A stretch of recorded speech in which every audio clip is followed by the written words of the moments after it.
Hello student, स्वागत है आप सभी का आरसीआई में। और आज की इस वीडियो में हम जानेंगे कि पी बाई क्यू जो कि मैट्रिक्स का है। कल भी हमने इस तरह का वीडियो एक डाला है, उसको आप अगर नहीं देखे हैं तो जाके देख लीजिएगा। आप यहाँ पे डिस्क्रिप्शन बॉक्स में आपको दिख जाएगा उसका लिंक। और अगर इस तरह का कंटेंट लगातार आप चाहते हैं तो ज़रूर जुड़े रहें, जिससे कि आपको फ़ायदा हो और अपने दोस्तों को भी जोड़ें। और अगर आपका क्वेरी है कि सीयूईटी से रिलेटेड कि कौन सा यूनिवर्सिटी में किस तरह का कोर्स चूज़ करना चाहिए जिससे कि हम उसके लिए एलिजिबल हो सकें, तो आप देखिएगा वीडियो जाके वहाँ पे डिस्क्रिप्शन में लिंक डाल दिए हैं।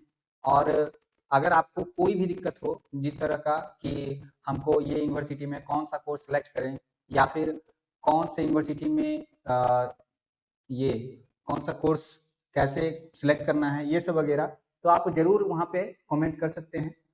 और बहुत सारा प्रोग्राम है जो कि आईआईटी वगैरह कोर्स करवा रहा है, वो सब सेंट्रल यूनिवर्सिटी के द्वारा भी करवाया जा रहा है। तो आप जरूर जाकर देखिए, वो सब वीडियो आपको अच्छा लगेगा और आपको समझ में आएगा। तो चलिए स्टार्ट करते हैं।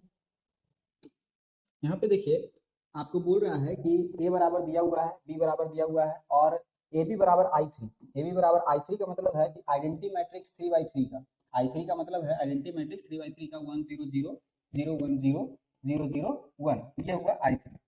अब ये बोल रहा है कि ए बी है ना, तो ए आपका दिया हुआ है 1 3 x 0 1 0 0 0 1। उसके बाद बी आपका दिया हुआ है 1 - 2/0 1 0 0 0 1। ठीक है, ये आपका दिया हुआ है।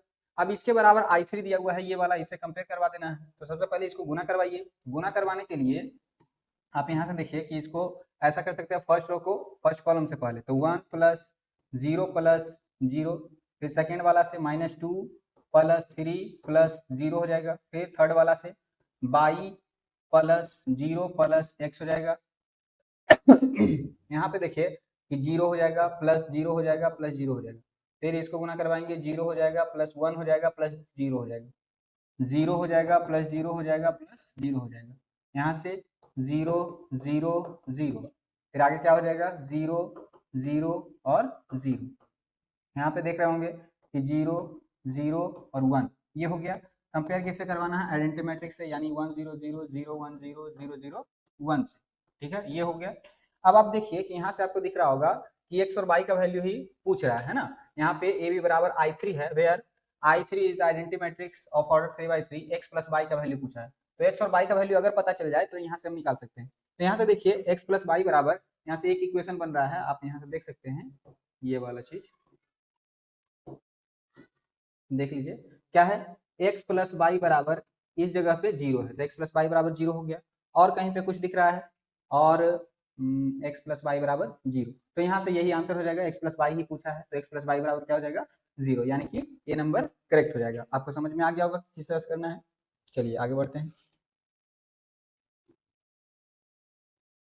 नेक्स्ट क्वेश्चन में देखिए, आपको बोल क्या रहा है कि इतना बराबर दिया हुआ है मैट्रिक्स, अब गिवन बाई ए बराबर ए इनवर्स, ए बराबर ए इनवर्स। अब ए इनवर्स के लिए एक फॉर्मूला होता है, एडजॉइंट ए बटा डिटर्मिनांट ए, ये होता है। और डिटर्मिनांट निकालने के लिए आप जानते हैं कि इसका डिटर्मिनांट कैसे निकालते हैं। इसका डिटर्मिनांट कैसे आ जाएगा, एक्स गुना 0 0 -1, यानी कि -1 आ गया इसका डिटर्मिनांट। ठीक है, अब -1 डिटर्मिनांट आ गया है। अब एडजॉइंट निकालना है। हम एडजॉइंट निकालने के लिए क्या करते हैं, 2/2 का ट्रिक होता है कि एडजॉइंट निकालने के लिए ए बराबर क्या आ जाएगा, दोनों को एक्सचेंज करना है, यानी 0 और x। ठीक है, दोनों को एक्सचेंज कर लिए। उसके बाद जो है ये दोनों को एक्सचेंज नहीं करना है, दोनों में माइनस लगा देना है, ये आपका एडजॉइंट निकल गया। ठीक है, अब एडजॉइंट निकल गया तो इसके लिए क्या करेंगे, अब इसमें हम ए डिटर्मिनेंट ए से भागा दे देंगे, यानी कि आपका हो जाएगा क्या, -1 आया है तो 0 1 1 और ये -x हो जाएगा। ठीक है, ये हो गया। अब हमको बोला है यही बराबर है किसके, ए बराबर ए इनवर्स का, यानी ए आपका दिया हुआ है x 1 1 0 बराबर क्या हो जाएगा, 0 1 1 -x। तो यहाँ से वैल्यू क्या रहा है, आप देख पा रहे होंगे कि x बराबर 0, x बराबर 0, x बराबर 0, यहाँ से देख लीजिए x बराबर 0। आप अगर यहाँ से भी देखना चाहें तो x बराबर 0, यानी आंसर आपका कौन सा हो जाएगा, ए नंबर हो जाएगा, यानी एक नंबर आंसर। क्लियर, आपको समझ में आ गया होगा। नेक्स्ट नेक्स्ट में देखिए, बोल रहा है इफ ए इज एन देखिए यहाँ पे बोला है कि A is invertible matrix such that A square minus A plus I बराबर 0 where I is the identity matrix then inverse of A is क्या होगा। तो ए इनवर्स निकालने के लिए ऐसा क्वेश्चन आपको लगातार सीबीटी पूछता आ रहा है और पूछेगा ही कि ए इनवर्स ऐसे कैसे निकालते हैं। तो सबसे पहले यहाँ पे दोनों साइड ए इनवर्स से मल्टीप्लाई कर दीजिए, कोई फर्क तो पड़ेगा नहीं लेकिन इधर फायदा हो जाएगा। तो ए इनवर्स इंटू ए ऐसा लिख सकते हैं plus sorry minus A inverse into A plus A inverse into I बराबर क्या हो जाएगा 0 हो जाएगा। तो यहाँ से देख पा रहे होंगे एक प्रॉपर्टी जानते हैं कि ए इनवर्स इंटू ए बराबर आई होता है, ये आप जानते होंगे। तो यहाँ से इसके बदले आई आ गया, आई इंटू ए माइनस यहाँ से ए इनवर्स कैंसिल आई हो गया, अब प्लस यहाँ से क्या हो जाएगा ए इनवर्स इंटू आई बराबर 0। अब देखिए आई ए बराबर ए लिख सकते हैं माइनस आई हो गया है ना, और यहाँ से क्या ए इनवर्स आई हो गया। अब यहाँ से देखिए आप लिख सकते हैं ए इनवर्स फाइंड करना है तो ए इनवर्स बराबर क्या लिख सकते हैं, इसको उधर भेज लेंगे है ना। तो क्या हो जाएगा ए इनवर्स बराबर आई प्लस में हो जाएगा माइनस ए हो जाएगा। तो आई माइनस ए आ गया आपका आंसर, यानी I minus A where I 3 is the an identity matrix of order 2। तो ये आपका आंसर हो गया। तो इस तरह से इनवर्स को फाइंड कर सकते हैं, आपको बेहतरीन समझ में आया होगा और इस तरह का क्वेश्चन आपसे पूछ लेगा। चलिए नेक्स्ट क्वेश्चन देखिए, बोल रहा है फाइंड द वैल्यू ऑफ के है ना। अब यहाँ पे आपको के का वैल्यू फाइंड करना है जब आपका सिमेट्रिक है, ठीक है। यानी कि सिमेट्रिक के लिए सबसे पहला कंडीशन जान लीजिए कि अगर सिमेट्रिक बोला है फॉर सिमेट्रिक, ठीक है, सिमेट्रिक के लिए ए ट्रांसपोज बराबर ए होना चाहिए। और इसमें ही आपको जानकारी के लिए बता देते हैं, अगर स्क्यू सिमेट्रिक पूछ ले स्क्यू सिमेट्रिक यानी विषम सममित, ठीक है, विषम सममित। तो विषम सममित में इसका होता है सममित, सिमेट्रिक का मतलब होता है सममित और स्क्यू सिमेट्रिक का मतलब होता है विषम सममित। विषम सममित में होता है कि ए ट्रांसपोज बराबर माइनस ए आना चाहिए, ठीक है, और ए ट्रांसपोज बराबर ए सममित में।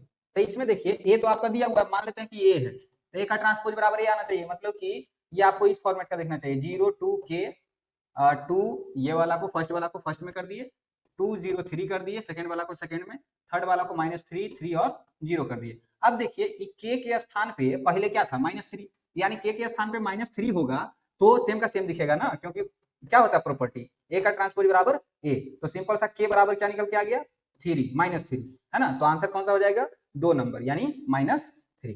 Clear. Next the value of lambda for which the matrix इतना इज सिंगुलर मैट्रिक्स। अब सिंगुलर मैट्रिक्स के लिए होता क्या है, सिंगुलर मैट्रिक्स के लिए determinant A is equal to 0, ठीक है, ये होता है सिंगुलर मैट्रिक्स। अगर determinant A does not equal to 0 है नॉन सिंगुलर। सिंगुलर को बोलते हैं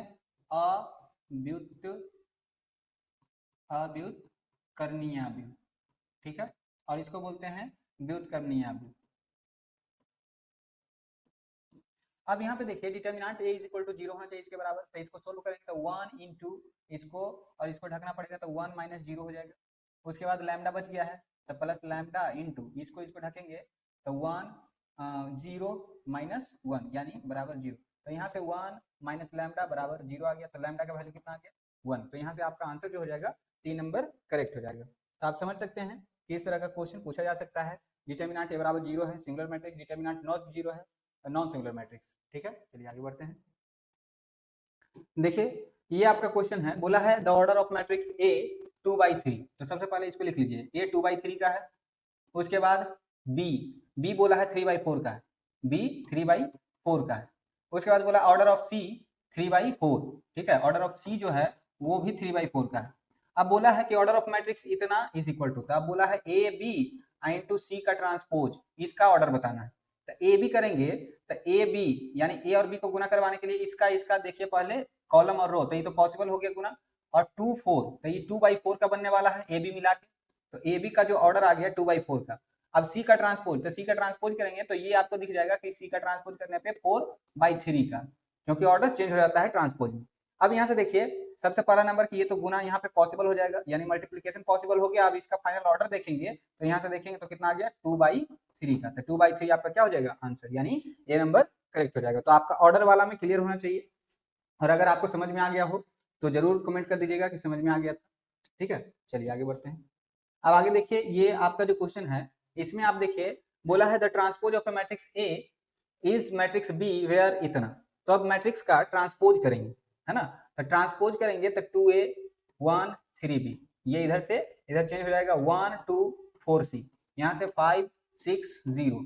अब ये बोला है कि इसके बराबर है b के, तो b है 4 1 5 1 2 6 3 b 9 0। यहाँ से देखिए कि a का वैल्यू यहाँ से कंपेयर करवाएंगे तो 2a बराबर 4 है, तो a का वैल्यू यहाँ से आ जाएगा 2। उसके बाद b का वैल्यू कंपेयर करवाएंगे तो आप देख रहे हैं 3b बराबर 3b, तो ये तो यहाँ से कोई वैल्यू ही नहीं निकल पाएगा, तो यहाँ से b वाला का कहानियां खत्म कर दीजिए। अब यहाँ से c का वैल्यू, तो 4c बराबर 9 है, तो c बराबर क्या हो जाएगा 9/4।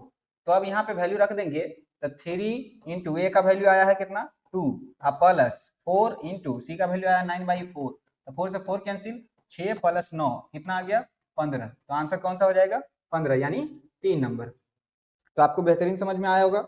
चलिए, और ये जो है आज का लास्ट क्वेश्चन है, जो कि आप देख रहे हैं कि ये CUET 2023 जुलाई शिफ्ट 3 में पूछा गया था, जो कि आप इस तरह से देख रहे हैं। और कल भी हमने इस तरह का वीडियो एक डाला था जिसमें कि 2022 का शायद क्वेश्चन था, और इस तरह का लगातार वीडियो डालते रहें। उसके लिए आप कमेंट कर दीजिए कि इस तरह का वीडियो हमको चाहिए, जिससे कि हम इस तरह से वीडियो लगातार लाते रहें। तो यहाँ तक बने रहने के लिए थैंक यू सो मच, मिलते हैं नेक्स्ट वीडियो में।